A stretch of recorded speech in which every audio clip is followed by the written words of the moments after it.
За энэ оны 6 дугаар сарын 30-ны өдөр одоо ч дамдын яма зодоод нэмэргүүдээ гэсэн агуулгатай. За ерөнхийдөө бол энэ шатхууны хүндрэлтэй нөхцөл байдал Монгол улсад үүсэх нь гагцгүй цаг хугацааны асуудал болоод байна гэсэн ийм агуулгатай Facebook-ийн постыг бол миний хувьд бичиж байсан. За гэтэл харамсалтай нь өнөөдөр яг энэ пост бол биелэлээ болоод явж байна.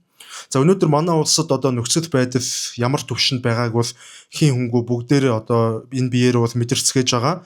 За цор ганц хойд хөршөөс хэд хамааралтай байдаг энэ гажиг тогтцооч гэх юм уу. За бүх өндгөө нэг сагсанд хийчгээд тэр сагс маань хизээж цоорохгүй гэж олон 10 жилийн турш ингэж бид нэр найдаж явсан энэ бүх тэнэглэл бид бүхнийг өнөөдөр ийм нөхцөл байдалд хүргээд байна гэж харах нь зөв байх. За гэхдээ мэдээч үүн дээр нэмээд гол хүчин зүйлс буюу тэр саксыг маань хүчтэй ганхуулахад хүргэсэн энэ олон улсад өрнөж байгаа геополитикийн хурцдмал байдлууд, гинтийн шок, за мөн дотоодын зах зээлийн зохицуулалт алдагдсны горуудыг ингээд айл өрх бүр ингээд жолооч бүр өөрийн биеэрээ хамсаж явж байгаа нь хамгийн харамсалтай байна. Гэхдээ дан ганц гадаадуудад бас буруу өгөөд байж болохгүй. Өнгөрсөн 30 жилийн турш бид нефтийн нөөцлөр савуудыг хэр их бэлтгэж чадав, дотоодын нефтийн үйлдвэр барих ажлыг хэр хурдцтай явуулав. За бүр очир бат ерөнхийлөгчийн үед дорнотын тамсгийн нефтийг хятадуудад өгөх удаан хугацааны гэрээ байгуулсан асуудлыг өнөөдөр яагаад улсын хурлд ямар ч төвшөнд ямар ч гишүүн яг энэ талаар ам нээдэггүй юм бэ? За энэ талаар ам нээх юм бол хятадын талаас манахаас гол авдаг тэр нүүрс зэсийг бол авха болоод зогсоочдөг. За иймээс Монголын эдийн засгийг нэг талаараа шантаажддаг гэсэн ийм мэдээлэлүүд бол явдаг. Энэ бас хэр бодиттой юм. За улмаар ингээ Монголын шатхууны хямрал болон үнийн өсөлт нь зөвхөн тээврийн хэрэгслийн хөдөлгөөнийг хязгаарлаа зогсохгүйгээр улс орны өдөр тутмын амьдрал, манай улсын логистикийн сүлжээг бол гүн хямралд оруулж үндэсний аюулгүй байдлын хэмжээний эмзэг асуудал болон хувирч байна. За иймээс өнөөдрийн засгийн газрын зүгээс арга ядсан шийдвэр буюу шатхууныг тэгш сонгоогоор олгох ийм шийдвэрийг бол гаргаж байна. За энэ шийдвэр магадгүй өнөөдөр зайлшгүй шийдвэр байхыг үгүйсэхгүй. Гэхдээ яг цорын ганц үнэн гэвэл энэ шийдвэр бол толгой ажилуулах шаардлагагүйгээр их сургуулийн энгийн нэгэн оюутан ч шийдээд гаргаж чадах ийм л хариуг шийдвэр байгаа юм л та. За иймээс өнөөдөр Монгол улс ингэж арга ядсан төр зүрийн хязгаарлалтаар асуудлыг аргалахаа зогсоож импортын олон талт байдлыг хангасан шинэ гарц зах зээлийн эрүүл зохицуулалт руу шилжих бодит бөгөөд эрс шийдэмгий алхмуудыг нэн даруй хийх юм зайлшгүй шаардлага тулгараад байна. За энэ асуудлыг ярихаар үн чөлөөлөх ёстой эсвэл үн чөлөөлөх ёсгүй гэдэг ийм маргаан бол хүмүүсийн дунд маш хүчтэй өрнөж байна. За зарим хэсэг нь юу гэж ярьж гин гэхээр үн чөлөөлөх юм бол чөлөөт зах зээлийн хуулиараа бүх асуудал шийдэгдээд эрэлт нь бол ингээ хангагдах боломж үүснэ гэж үзэж байгаа бол үлдсэн хэсэг нь харин үн чөлөөлчих юм бол шатхууны үн тэнгэрт хатаад дагаад бүх төрлийн өргөн хэрэглээний барааны үн нэмэгдэн улсын инфляц огцом савлна гэж бол ийм болгоомжлсон байр суурьтай байгаа. Гэхдээ бидний дийлэнх нь яг үнэндээ яахаа мэдэхгүй байгаа. За учир нь хэрвээ ингэх юм бол ийм үр дүн гарна.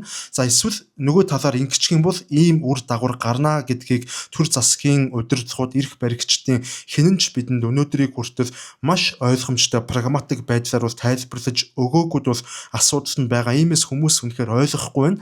Тэгэхээр өнөөдрийн дугаараар 4 гол сэдвийг ерөнхийдөө ярихаар бэлтгэж байна. За нэгдүгээрт гэвэл нөхцөл байдал ямар шалтгаанаас болоод энэ хэмжээнд хүртэл муудав. За хоёрдугаарт гэвэл өнөөгийн манай эрх баригчдын авч хэрэгжүүлж байгаа энэ гал унтраах арга хэмжээнүүд болон энэ арга хэмжээнүүдийн үр дүнгийн талаар ярина. За гуравдугаарт гэвэл шатхууны үн чөлөөлбөл энэ асуудал шийдэгдэхгүй эсвэл улам дордох уу гэдэг энэ сэдвээр ярина. За нэг ёсондоо бол үн чөлөөлөхийн сул тал болон давуу талуудын талаар ярина гэсэн үг. Мэдээч альва зүйл хоёр талтай байдаг.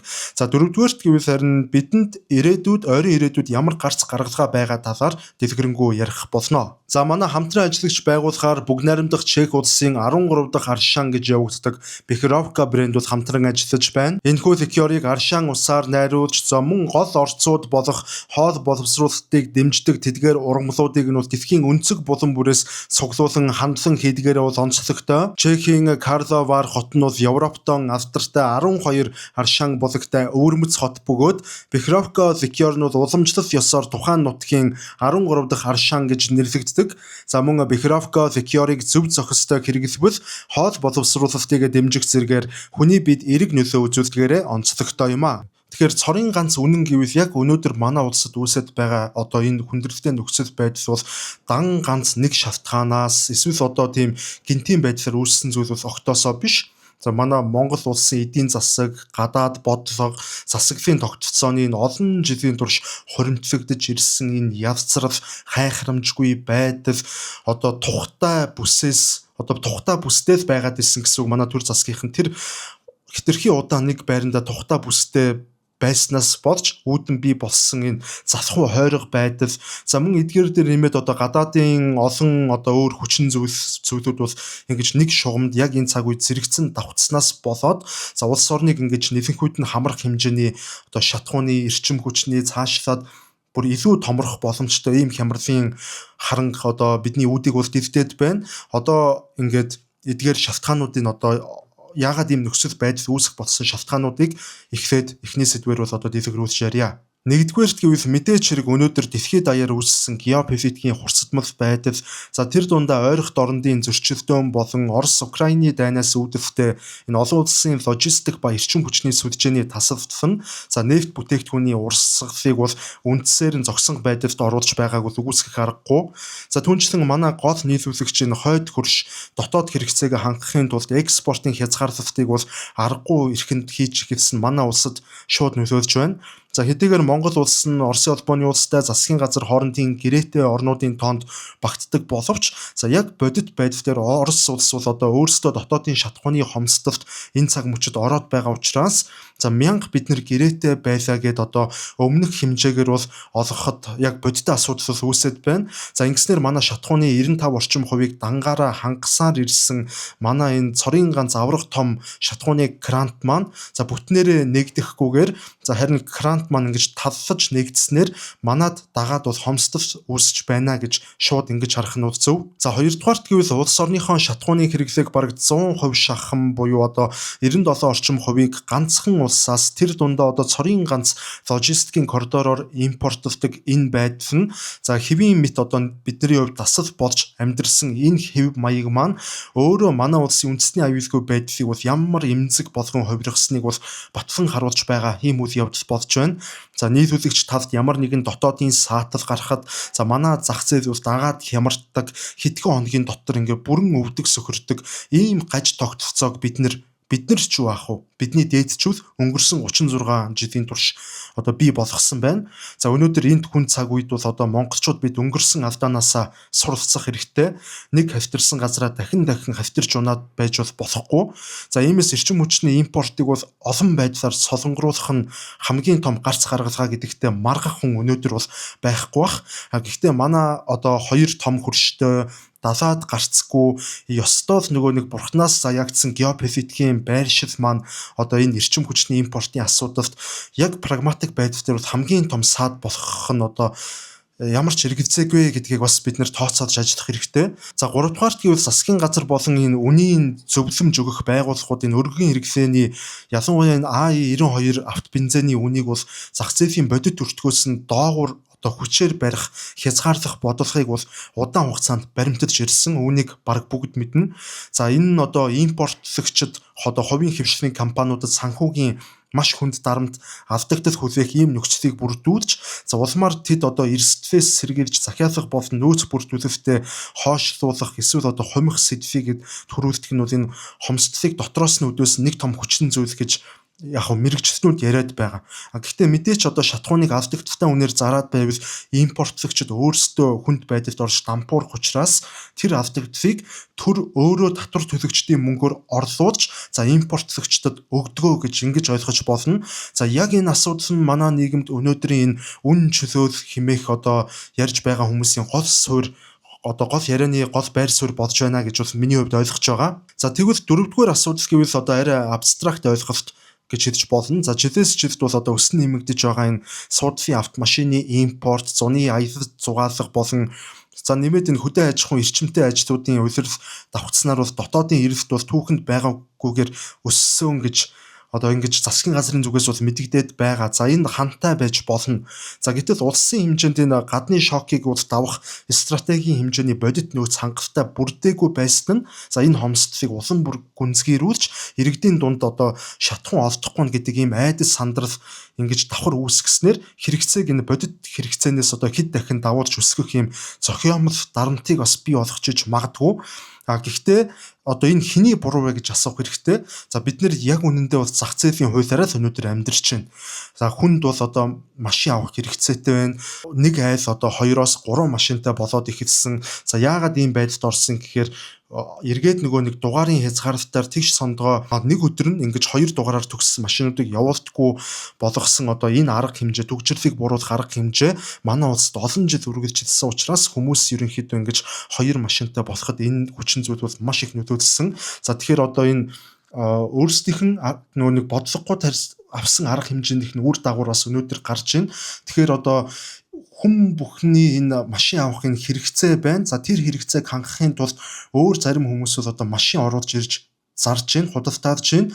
Энэ нь одоо юу гэсэн үг вэ гэвэл яг эрүүл зах зээлээр энэ эрэлтийг нийлүүлэх дээр хангаж байгаа л асуудал. За үүн дээр нэмээд одоо хүн ам өсөж чинь шатхууны хэрэгцээ ч гэсэн жил бүр нэмэгдэж байгаа. За гэтэл энэ зохицуултыг буюу шатхууны нөөцлөрүүдийн савыг барих ёстой.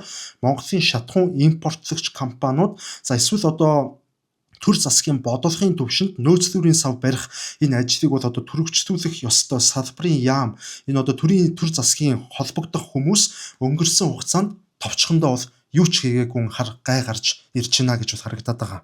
За тэгэхээр одоо ерөнхийдөө энэ нөхцөл байдал юунаас болоод ингэж хүндэрч вэ гэдгийг одоо үндсэн юм 4 шалтгааныг бол сая олон улсын болон дотоодын шалтгаануудыг бол гаргаж ирж ярьлаа. За санал нийлэх хүмүүс байна, нийлэхгүй хүмүүс байна. За тэр нь арай илүү ч юм да, тэр нь арай биш ч юм да гэж бол зарим хүмүүс бодож иж магадгүй. Яг энэ бол угаасаа төгс байх албагүй. За тэгвэл одоо үргэлжлүүлээд одоо нэгэнт ийм муудсан нөхцөл байдал дээр манай төр засаг ямар арга хэмжээнүүд авч байгаа талаар за мөн төр засгийн зүгээс энэ авж байгаа шатхууны нийтлүүлэлтийг одоо хүн болгонд хүртээмжтэй байхын төлөө хэрэгжүүлж байгаа арга хэмжээнүүд нь яг бодит байдал дээр хэр үр дүнтэй байна вэ гэдгийг үргэлжлүүлэн ярья. Шатхууны энэ гүн хомсдол нүрдсэн цаг үед манай засгийн газар болон шуурхай штабаас за нөхцөл байдлыг төр зурж болов цэгцлэх арга хэмжээ авч эхэлсэн нь улсын дугаарыг тэгш сонгоогоор ялгаж шатхуун олгох за мөн нэг удаад олгох шатхууны хэмжээг 50,000 төгрөгөөр хязгаарлах ийм шийдвэр байсан. За энэ зохицуулалт нь хоёр талтай үр дагаврыг бол нийгэмд авчирч байна. За нэг талаас зарим шатхуун түгээх станцууд дээр одоо үүсэж буюу одоо хит их ачаалал сандрал болон нэг хүн бүх нөөцийг шавхан авах энэ эрсдлээс сэргийлж хязгаарлагдмал нөөцийг олон машинд одоо бага хэмжээгээр хүртэх боломжийг олгож байгаа нь одоо тодорхой хэмжээний эерэг нөлөө үзүүлж байна гэж хэлнэ. За яг логикоор бодвол одоо ингэх нь бас зөв байх. Гэхдээ бодит байдал дээр ялгаа байна уу гэдэг асуулт бас дахиад гарч ирж байгаа. За яагаад гэвэл одоо нөгөө талаас энэ захиргаатын чанартай хязгаарлалт нь иргэдийн өдөр тутмын амьдралд бол маш хүнд дарамт учруулж олон сөрөг үр дагавруудыг бол дагуулж байна. За жолооч нараа шатхуун авахын тулд бол ажлаа алдсан цаг зав гаргаж очрлох. За хязгаарлагдмал дүнтэй төлш нь бол одоо хол замд болон хөдөө орон нутаг руу зорчих. Тэр иргэдийн хэрэгцээг бүрэн хангаж чадахгүй байх зэрэгээр энэ хүний ахуй амьдралтай холбоотой олон хүндрэлүүд бол бидэнд тулгарч байна. За дээрэс нь одоо том мотортой машин болон жижиг мотортой машин хоёрт хоёуланд нь 50,000 төгрөгөнд ижил бензин хийх гэх мэтээр одоо ийм асуудлууд бол маш их байна.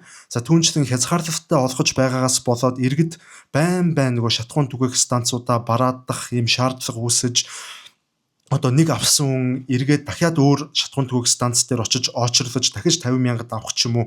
За энэ бүх байдал нь эргээд одоо энэ шатхууны дарааллыг улам муртасгах тийм битүү тойрогт оруулж байгааг бол одоо бодитоор харж байна. За энэ бүхэн одоо арга ядсан төр зүрийн гал унтраах арга хэмжээ нь за суур асуудлуудыг бол шийдвэрлэхгүй. За харин ч иргэдийн бухимдал болон эдийн засгийн хэвийн үйл ажиллагааны алдагдлыг бол одоо улам газар ахуулж байгааг бодитоор харуулж байна л гэж хэлж болохоор байгаа. За тэгвэл үргэлжлүүлээд одоо манай нийгэмд хамгийн маргаантай за мөн одоо хамгийн эмзэг сэдв байрцаар ирсэн энэ шатхууны үнийг чөлөөлөх асуудал одоо энэ сэдвийн хүрээнд бол хүссэн үсээгүй хөндөгдөж таарна. За тэгвэл энэ үн чөлөөлөх алхам нь бол одоо яг прагматик байдлаар харах юм бол хоёр том хөрш нь одоо тодорхой хэмжээний тийм бүрэн ардч гарсан улсууд бол биш. За мөн одоо геополитикийн ийм хавчигдмал байдалд далаад гарцгүй бид нар ингэж амьдардаг.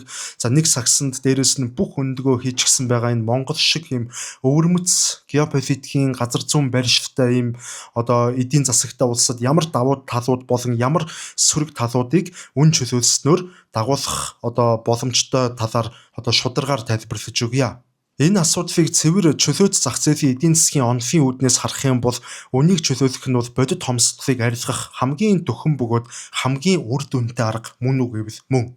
За төр засгийн зүгээс үнийг хатуу барьж бодит өртгөөс доогуур шахах үед за импортлогч хувийн хвшлүүдийн компаниуд бол одоо алдагдал хүлээхгүй тулд түрүү ярьсан шиг захиалах хаан хумж за улмаар зах зээлд хомсдол үүсдэг ийм гажиг тогтолцоо бол бий болдог. За энэ бол одоо логикоор бол бий болох ёстой үр дагавар. За гэтэл одоо тэр зөрүүг одоо зөрүүлээд төр засгаас ямар арга хэмжээ авч ийн гэхээр үнийг тогтвортой байлгахын тулд татвар төлөгчдийн мөнгөөр нөхдөг гэж бодохоор одоо бүр ч утгагүй зүйл болж хувирж байгаа.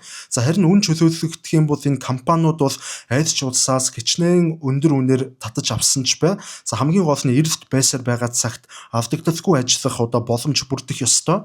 За энэ нь импортын урсгалыг бол богино хугацаанд сэргээж за шатхууныг өндөр үнээрч болов одоо олж авах боломжийг бүрдүүлснээр тэр бүх урт дараалал хомсдлыг бол одоо үгүй хийх ийм учиртай. За үүнийг гол нь чөлөөт зах зээлийн онлын үүднээс бол тайлбарлаж байгаа гэдгийг ойлгох хэрэгтэй. За үн чөлөөлбөл үн нэмэгдэн энэ бол зайлшгүй. Гэхдээ үн нэмэгдэхийн хэрээр шатхууны хүртээмж нь бас нэмэгдэнэ гэдгийг бол одоо ойлгох хэрэгтэй. За одоо тэгвэл шатхууны үнийг чөлөөлснөөр нийгэмд үүсэх сөрөг талууд ба эрсдлийг нь заавал ярих хэрэгтэй. За Монголын дотоод зах зээлийн бүтэц бол цөөн хэдэн томоохон импортлогч компаниудаас бол шууд хамаардаг монопол эсвэл бараг олигарх шинжтэй одоо ийм байдаг. За хэрвээ төр ямар нэгэн зохицуулалт эсвэл шудраг өрсөлдөөний эрүүл орчныг анханасаа бүрдүүлэлгүйгээр үнийг шууд гэнэт чөлөөлөх юм бол компаниуд одоо үнэ дур мэдэн хит өндөр өсгөж таарна. За шатхууны үн огцом өсөх нь бол нийгэм даяар шууд тээвэр логистикийн үнийг бол дагаж өсгөнө. Үүнийг бүгд ойлгож байгаа. За тэгвэл тээвэр логистикийн үн өсснөөр бол өргөн хэрэглээний бараа бүтээгдэхүүн за мөн газар тариалан болон бусад салбаруудын суур өртөг өөрөө суг өсөж за эдийн засагт инфляцийн маш хүчтэй шуурга бол дэгдэж таарна. За маш богино хугацаанд бүх зүйлийн үн тэнгэрт хадна гэж ойлгоно. За энэ эцсийн дүндээ бол одоо иргэдийн худалдаа авах чадварыг бууруулад за амжиргаанд нь дахиад одоо хүчтэй цохилт болдог учраас манай улс төрчид болон одоо шийдвэр гаргагчид энэ нийгмээс ирэх тэр бүх бухимдлаас айж эмээсэндээ үнийг хүчээр барьсаар ирсэн өнөөдрийг хүртэл. За харин тэр удаан хугацааны үн барьсан явдал нь өнөөдрийн энэ гүн хямралын нэгэн том хүчин зүйл болон хувирч байна. Энэ одоо тесэрч байна гэсэн үг. За тэгэхээр эрсдэл бол ийм байна. За шолоохон хэлэхэд үн чөлөөлөх нь чөлөөт зах зээлийн онлын хувьд за яг цэвэр онлын үүднээс харах юм бол хамгийн зөв гаргалгаа мөн үү гэвэл мөн. За гэхдээ энэ цаг үед үнийг чөлөөлбөл инфляцийн гүнзгий шок бол Монгол улсад үүснэ гэдгийг бол ойлгох хэрэгтэй. За нэг ийм одоо гацаа асуудалтай л өнөөдөр одоо манай улс бол тулгарчаад байна гэж ингэж харагдаад байгаа юм аа. За нөхцөл байдал нэгэнт ийм болцоход байгаа бол одоо бидэнд ямар гарц гаргалгаа байна вэ гэдэг ийм асуулт гарч ирнэ. За Монгол улсын хувьд өнөөдөр одоо үүсэт байгаа шатхууны гүн хямралаас бол бид нэр сургамж авч цаашид дахин ийм эмзэг байдалд ийм султ дорой ийм арчаагүй байдалд орохгүй тулд удаан хугацааны стратегийн тийм оновчтой гарц гаргалгааг бол одоо яаралтай хэрэгжүүлэх шаардлагатай энэ засгийн газраас эхэлж хэрэгжүүлэх шаардлагатай. За одоо тэгэхээр ойрын ирээдүйд хийж болох 3 том гарц гаргалгаа үндэстэндээ харагдаад байгаа. Нэгдүгээрт гэвэл одоо гарцаа авахгүй олон талт байдлын талаар бид нэр ярихаас өөр аргагүй.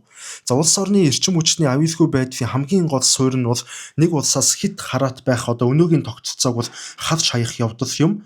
За хэрэглээнийхэн дийлэн хэсгийг ганцхан хойд хөршөөс импортлдог байдлаа бид нэр өөрчлөөд за бүгд найрамдах Хятад ард улс, бүгд найрамдах Солонгос улс ч гэдэг юм уу. За мөн Төв Азийн орнууд Казахстан, за дээрэс нь одоо Персийн булангийн нефт олборлагч улсуудаас шатхуун импортлох тийм бодит гэрээ хэвцэрүүдийг идэвхжүүлэх шаардлагатай.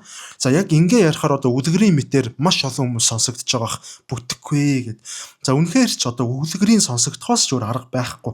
Дахиад л одоо нөгөө нэг бидний газар зүүн байршид чинь юу билээ гэдэг ийм асуулт гарч ирнэ. Хятад өөрийн нутгаар 3 дахь улсын шатхууныг транзит тээвэр хийлгээд Монгол руу оруулах уу гэх мэтээр одоо ийм асуудлууд үүснэ.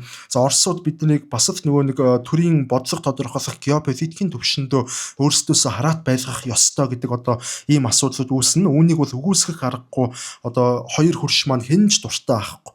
Гэхдээ бидэнд оролдож үзэхээс өөр сонголт байхгүй. Импортын шинэ коридорууд болон тээвэр логистикийн олон хувилбарыг бид нар бий болгох ч аль нэг талд дотоод саатал гарахад шууд хомсдолд орохгүй байх тэр дархлааг дотооддоо бид нар бол ингэж л тогтоож чадна. Оросын улбаны улсаас 98% шатахууны хамааралтай байгаа энэ өнөөдрийн нөхцөл байдлыг бол бид нар дор хаяж 50% руу оруулж байж бид үндэсний аюулгүй байдлын дархлаагаа олж авч чадна. Хэцүү боломжгүй мэт харагдаж болох ч бид нар оролдоод үзэх хэрэгтэй. Биднэрт хамгийн гол нь оролдож үзэх боломж нь байгаа. За хоёрдугаарт гэвэл стратегийн нөөцийн савнуудыг бий болгох хэрэгтэй. За гадаад улсуудад энэ өрнөх буюу энэ яг өнөөгийн шиг ийм ижилхэн хүндрэлтэй дайны ч юм уу ийм геополитикийн хурцдмал нөхцөл байдал үүсэх үед дэлхийд даяар үнийн хэлбэлцэл болж логистикийн гэнтийн тасалдал болвол дотоодын зах зээлээ хамгаалахын тулд манай улсын төр засаг болон хувийн хвшлийн байгууллагууд хамтын ажиллагаагаар өөрийн гэсэн тийм стратегийн нөөцтэй болох зайлшгүй шаардлагатай. Улсын хэмжээнд дор хаяж 3 сарын хэрэглээг бол бүрэн хангах хэмжээний шатахууны энэ аюулгүй байдлын нөөцийн сав болон энэ хадгалах дэд бүтцүүдийг бол яаралтай байгуулж бүрдүүлэх нь манай улсын зүгээс хийх ёстой нэн тэргүүний ажил болж хувираад байна. Олон улсын жишг бол нэг дунджаас 2-3 сар боломжтой, зарим улсууд бол 4-6 сар хүртэлх ийм нөөцийг бүрдүүлж дотоодын үнэ тогтвортой барьдаг үндэсний аюулгүй байдал эрчим хүчний хямралаас сэргийж чаддсан байв. Ингээд дахиж ийм байдалд орохыг хүсэхгүй байгаа бол бид нар энэ ажлыг яаралтай хийх л ёстой. 3 дугаарт гэвэл төр бизнес рүү захиргаалтын аргаар үнийг шууд хүчээр барьдаг энэ байдлаа бол өөрчилж зах зээлийн эрүүл өрсөлдөөнийг дэмждэг ийм шинэ тогтолцоонд шууд биш юмаа гэхэд үе шаттайгаар айж явахнаар шилжихээсээр аргагүй. Импортлагч компаниуд дэлхийн зах зээлийн бодит үнээр бол бараагаа татан авч алдагдaltaгүй ажиллах боломжийг хууль эрх зүй болон татварын уян хатан байдлаар бол баталгаажуулж өгөх нь бол хамгийн чухал. Ингэснээр бизнес эрхлэгчид маань эрсдлээ өөрсдөө удирдах, улс оронд байнгын тогтвортой нийлүүлэлтийг хангадаг тэр зах зээлийн зөв замдаа бол айжмаар орох ийм учиртай. Гэхдээ энэ өөрчлөлтийг бол өвдөлтгүйгээр хийх бол боломж бол байхгүй.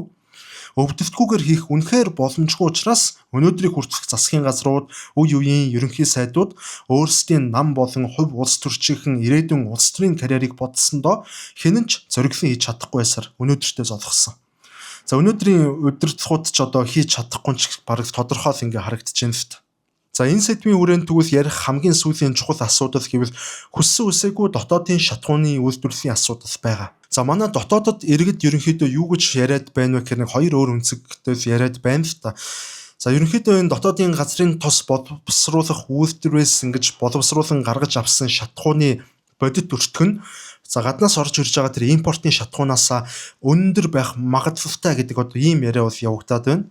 Мэдээч хэрэг энэ асуудал нь анхаарал татах ёстой юм зүй ёсны чухал асуудал мөн үг гэвэл мөн. Иймээс яг энэ дотоодод үйлдвэрлэсэн шатахуун импортын шатахуунаас өндөр өртөгтэй болчихоо гэдэг энэ асуудлыг эдийн засгийн өнцөг дээр нэмээд үндэсний аюулгүй байдлын асуудлыг бол давхар хөндөж ингэж хоёр үзүүртэй зүй шиг хоёр талаас нь ингэж уялдуулж ярихаас өөр арга бидэнд бол байхгүй. Энэ талаар жоохон тайлбарыг. Ер нь бол дэлхийд дахина шинээр баригдаж ашиглалтанд орж буй үйлдвэрүүд бол дэлхийн хэмжээний асар том наад захын хүчин чадалтай үйлдвэрүүдтэй шууд өрсөлдөхэд бол маш хэцүү байдаг.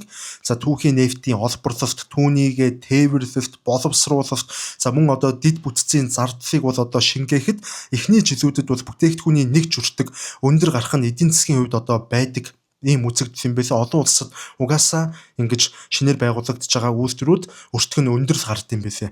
Нэг ёсонд шууд импортын шатахуунтай адил үнэтэй эсвэл илүү хямдаар үйлдвэрлэх боломжгүй гэж ийм ойлголтыг өгөөд байна. Энэ бол үнэн юм шиг байна. Гэхдээ үнэн нь өндөр юм бол импортоор л авч байв та. Тэгвэл дотооддоо үйлдвэрлэх хэрэг байна уу гэж ингэж ярих нь бол бас өрөөсгөл гэж бодож байна. Энэ яриа бол зөвхөн шууд худалдаж авах хүртгийг харсан буюу зөвхөн мөнгө болон эдийн засгийн тооцоолыг харж ярьж байгаа ийм өнгөц хандлага. Хэрвээ бид нэр дотоодын үйлдвэрээсээ татгалзаж үргэлжлүүлээд 100% гаднаас импортлсоор байвал өнөөдрийн бидний амсаж байгаа шиг ийм геополитикийн хямрал, шок, хөрш орнуудын экспортын хориг, өөр одоо гинтийн үнийн савлгаа болсон шатхууны гүн хомсдол гээд одоо ямар ч бидний төсөөлж боломгүй тийм аюултай нөхцөл байдал одоо цаашид хэрвээ бий болох юм бол яг өнөөдрийн хямрал дахиад бий болно гэсэн үг. Бид ийм эмзэг тойрогтой үрд түгжигднэ гэж одоо ингэж хэлж болно. За түүнчлэн шатхуун бол яг үнэндээ зүгээр нэг талах сүв мах шиг ийм бараа бүтээгдэхүүн биш. Харин шатхуун гэдэг бол улс орны үндэсний аюулгүй байдал, эдийн засгийн гол судас гэж одоо юм тооцогддог ийм бүтээгдэхүүн. Өнөөдөр либерал ардчилсан баруун Европын орнууд, Америкийн нэгдсэн улс, Оросын улбооны улс, Хятад гээд дэлхийн хаанч бай шатхуун бол стратегийн бүтээгдэхүүн гэж бол явдаг. Заримдаа дотоодд үйлдвэрлэсэн бүтээгдэхүүний үн бол одоо импортынхоос илүү байлаа ч гэсэн за энэ нь улс орны гадны хараат байдлаас ангижруулах, за улс орноо гинтийн хямралын үед одоо таг гэж зогсоохгүй байх тэр дархлааны төлбөр буюу стратегийн зайлшгүй зардал гэж бид нэр дотоодын шатхууны үйлдвэрлэлийг харах хэрэгтэй. За харин дотоодын үйлдвэрийн бүтээгдэхүүнийг зах зээлд өрсөлдөхүйц тэр үн цэнтэй байлгахын тулд төрөөс одоо зайлшгүй бодлохоор дэмжиж за түүхийн нефт болон бэлэн бүтээгдэхүүний тэр логистикийн зардлыг нь бууруулах зэрэг тийм одоо менежментийн ажлуудыг бол төрийн зүгээс авч хэрэгжүүлэх шаардлагатай. Тэрнээс үнэнд нөлөөлөх биш хямд үнээр борлуулах тэр менежментийн асуудлыг шийдэх ёстой гэдэг санаа явж байгаа. За тиймээс импортын үн дотоодод үйлдвэрлэсэн шатхууны үнээс хямд байлаач гэсэн за бид нэр үндэсний аюулгүй байдал дотоодын зах зээлийн тогтвортой байдлын үүднээс дотоодын үйлдвэртэй болох нь за урт хугацаанд цорын ганц зөв бөгөөд амин чухал стратеги гэж одоо яг миний хувьд бол хараад байгаа. Санал нийлэхгүй нь одоо мэдээж хувь хүмүүсийн эрх чөлөөний асуудал. За ингээд ерөнхийдөө өнөөдрийн одоо өөрийнхөө хэмжээнд өнөөдөр үүсэж байгаа асуудлын одоо мөн чанарууд, за мөн одоо гарц гаргалгаануудыг одоо үн чөлөөлөлтийн асуудлын сул болон давуу талуудыг бол боломжоор тайлбарлалаа. За санал нийлэх эсвэл санал нийлэхгүй хандлагууд байж болно. Энэ контентоос авах зүйлсч байгаа байх, хаях зүйлсч байгаа байх. Одоо сайхан дэнслэл шударгаар л ярьж гин гэж бол би өөрөө ойлгож байна. За ингээд өнөөдрийн дугаар энэ төрөйд өндөрлөж, дараагийн дугаараар дахин уулзлаа. Түр баяртай.